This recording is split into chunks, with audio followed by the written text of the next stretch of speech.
หากเจ้าต้องการสั้นลุมยินดีต้อนรับเสมอมันเป็นบอนสูงที่ยากที่จะปีนขึ้นไปและเฮากำลังเริ่มต้นการเดินทางของเจ้าหลังจากการประทับจิตของเจ้าแต่เจ้าจะพบว่าชีวิตของเจ้าเริ่มเปลี่ยนแปลงในทางที่ดีขึ้นอย่างแน่นอนหากเจ้าฝึกฝนไปจักระยะหนึ่งเจ้าจะรู้สึกว่าชีวิตของเจ้าเปลี่ยนแปลงไปดีขึ้นอย่างแน่นอนแม่นหรือบ่แม่นนั่นคือเหตุผลว่าเป็นหยังคือมาอีกและในมื้อนี้เจ้าได้รับการแนะนำหลายขึ้นกว่าเก่าและแน่นอนพระพรความสุขจะเพิ่มขึ้นหลายกว่าเก่าและจะเพลิดเพลินไปกับชีวิตที่ดีขึ้นเรียบง่ายและสงบสุขหลายขึ้นและทุกสิ่งที่เคยยากสำหรับเจ้าก่อนหน้านี้ก็จะง่ายขึ้นปัญหาทั้งหมดที่เจ้าบ่สามารถที่จะแก้ไขได้ในก่อนหน้านี้ก็สามารถแก้ไขมันได้ตั้งแต่ตอนนี้เรียบง่ายว่องไวและชัดเจนยิ่งขึ้นดังนั้นคนแบ่งเวลาเฮ็ดสมาธิทุกมื้อและต้องระวังในสิ่งที่เจ้ากินอย่าให้ตนเองได้รับการปนเปื้อนและเฮ็ดให้เซลล์ห่างกายเกิดความสับสนและเฮ็ดให้สมองเกิดความสับสนและสิ่งเหล่านี้จะขัดขวางความก้าวหน้าทางด้านจิตวิญญาณของเจ้า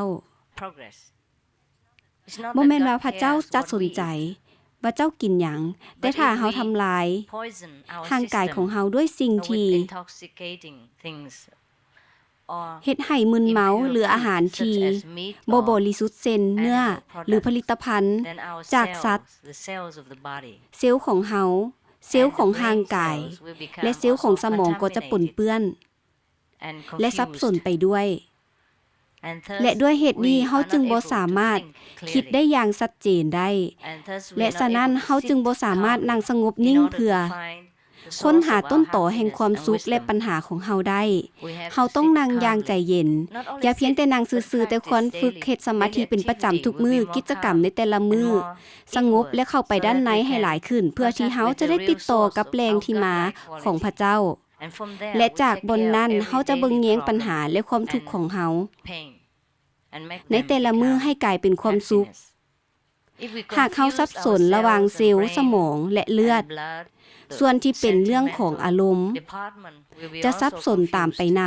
ำแล้วเฮาก็บ่สามารถคิดตรงไปตรงมาอีกต่อไปและเมื่อเฮานั่งสมาธิ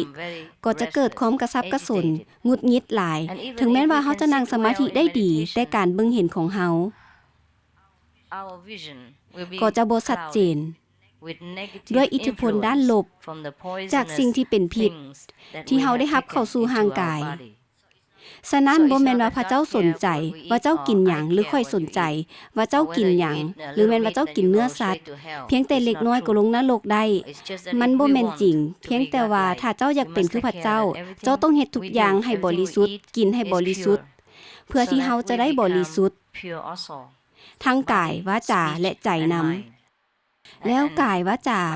แล้วหยังล่ะแม่นจิตใจมันเป็นความจริง